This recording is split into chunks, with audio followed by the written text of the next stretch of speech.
What kind of man forces his guests to watch him execute a senator in the middle of a banquet and then continues eating as if nothing had happened? Who turns a wedding night into an imperial kidnapping just because he took a fancy to the bride? What kind of emperor proclaims himself a living god and threatens to place his statue inside the most sacred temple in Jerusalem?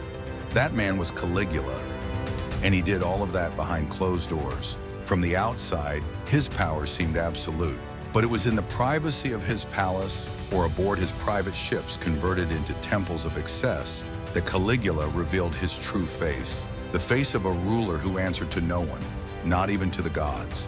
His reign was brief, but so twisted that even today it defies all logic.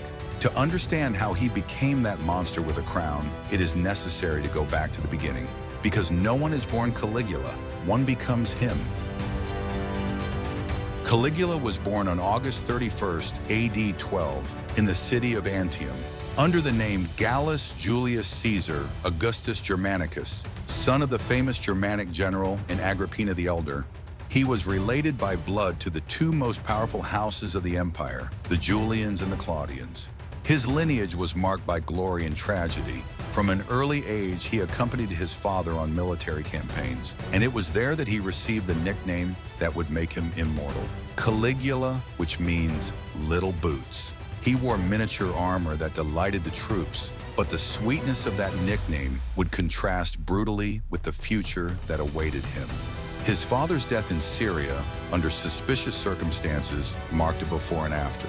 Many believed he was assassinated on the orders of Sejanus, the feared Praetorian prefect, or even by Tiberius, the emperor.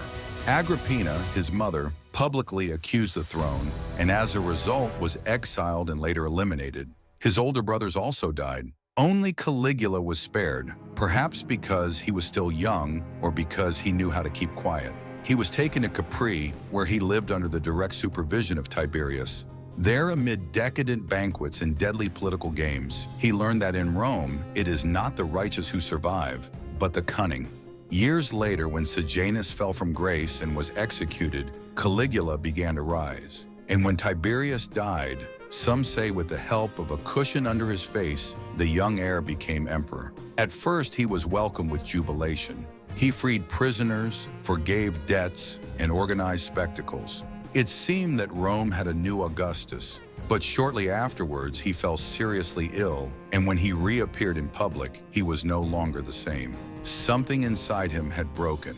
What followed was not a government, it was a warning to history. When a traumatized man with absolute power and deep insecurities believes himself to be a god, what happens ceases to be politics and becomes institutionalized madness. After recovering from his mysterious illness, Caligula did not return as the emperor the people had celebrated. He returned believing himself to be something else. He was no longer just the most powerful man in Rome. Now he was convinced that he was a living god and acted as such. It was not enough to rule. He wanted to be worshipped, feared, and revered as if he were Jupiter incarnate. One of his first acts of self-deification was to order that statues of the most revered gods be decapitated and replaced with heads of his own. This gesture, documented by Suetonius, was not only an act of unprecedented arrogance, it was a symbolic declaration of war on the Roman religion itself. In two temples, including one physically connected to his imperial residence, he presented himself as a deity in the flesh and bone.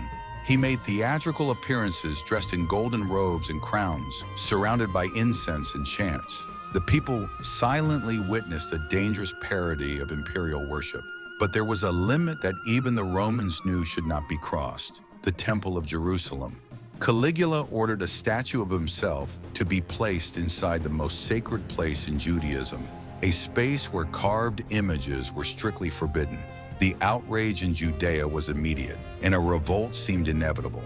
Only the intervention of Herod Agrippa I, a childhood friend of the emperor, managed to convince him to withdraw the order. It was an unusual exception in a sea of madness and prevented an open war in the East.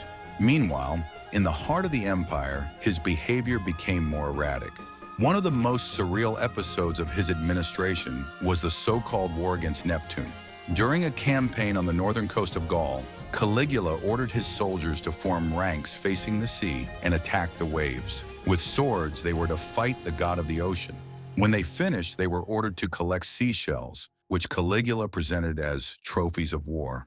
According to Suetonius, the emperor celebrated this victory with a parade in Rome. Was it a political satire to humiliate the army, an act of pure madness, or a symbolic attempt to dominate even the gods? Whatever the answer, the message was clear. Caligula no longer lived in the same world as his citizens.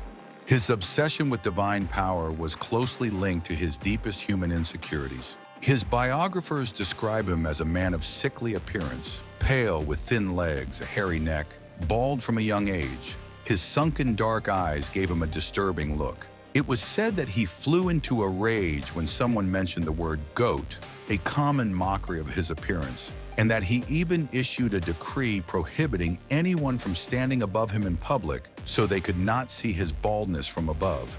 His vanity was so extreme that, according to the chronicles, he spent hours practicing threatening expressions in front of the mirror. He wanted his face to provoke fear, even without speaking. He wanted to look like a god, though deep down he feared he was nothing more than a small man disguised as a monster. With Caligula, the line between spectacle and sadism disappeared completely. What was supposed to be entertainment for the Roman people became a showcase for his absolute power, a stage where he displayed his darkest desires. Unlike other emperors who simply attended gladiatorial games, Caligula transformed them into rituals of domination. He personally chose who should fight, who should die, and sometimes which members of the audience would be thrown into the arena. According to Suetonius, he did not hesitate to point his finger at a guest he found boring or annoying and ordered that they be thrown into the fight as punishment. Senators, nobles, common citizens, everyone was vulnerable to his whims. On one occasion, Caligula personally went down to the battlefield to face a gladiator named Mumio. It was carefully staged. The fighter had a wooden sword and could not hurt him. But when he knelt to surrender, Caligula drew a real dagger and killed him in front of the entire crowd. Then he paraded around the arena with his arms raised as if he had won a war. This was not combat. It was a ritual execution to feed his ego and remind everyone that he decided who lived and who died. For him, collective suffering was part of the show. His power was not only measured in swords, but in forced silences, in stifled cries, in the public humiliation of an entire city. That same level of perversity was replicated at his parties. Caligula's banquets were a mixture of extreme luxury and absolute abuse. The most exotic foods were served, expensive wines flowed like water, and the music never ceased. But at any moment, a smile from the emperor could turn into an order. The wife of a senator, a young maid, a drunken nobleman, anyone could be taken away from the hall and forced to fulfill his desires. And upon their return, Caligula recounted the details in front of everyone, laughing, humiliating his victims as if they were part of the menu. Once, according to ancient accounts, he became infatuated with the wife of one of his allies during a dinner party. Without hesitation, he took her to his chambers and then returned to the banquet, proclaiming that he had married her in the manner of Romulus. The man could only nod in agreement. The emperor's will was law, and to refuse meant death. Even in water, Caligula took excess to the extreme. He ordered 2 enormous palace ships on Lake Nemi, vessels covered in marble, with gardens, columns, thermal baths, statues, and halls dedicated to private orgies. These ships, whose size would astonish even modern architects, were floating sanctuaries of excess. There, surrounded by music, wine, and bodies, Caligula indulged in the most insatiable pleasures. Decades later, when archaeologists found the remains of these ships, they confirmed that they were not legend. The emperor's madness had been real, tangible, imperial. And all this happened far from the eyes of the people, behind closed doors. If there was one thing Caligula feared more than losing power, it was not being remembered as someone superior. That is why he was not satisfied with crushing his enemies. He also sought to ridicule the most sacred institutions of Rome, especially the Senate.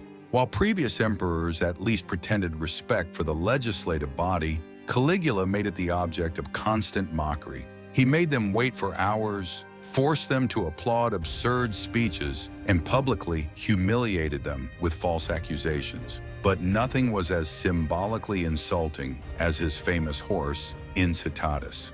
Caligula not only built him a marble stable with necklaces of precious stones, his own servants, and dinners with gold cups, but he also announced, with seriousness or madness, no one knows for certain, that he would appoint him consul.